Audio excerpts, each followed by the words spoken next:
Looking for a perfect detox drink to reduce weight? Today, I'm going to tell you about the perfect weight loss Amla detox drink.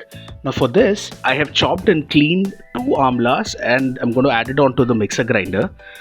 To this, I'm also going to add 1 medium-sized ginger, nicely chopped and cleaned. I will also add some mint leaves for best flavor. I'm also going to top it up with some lemon juice to provide us with a tangy taste. I will top it on with some jaggery. We will then add some salt and add some pepper powder.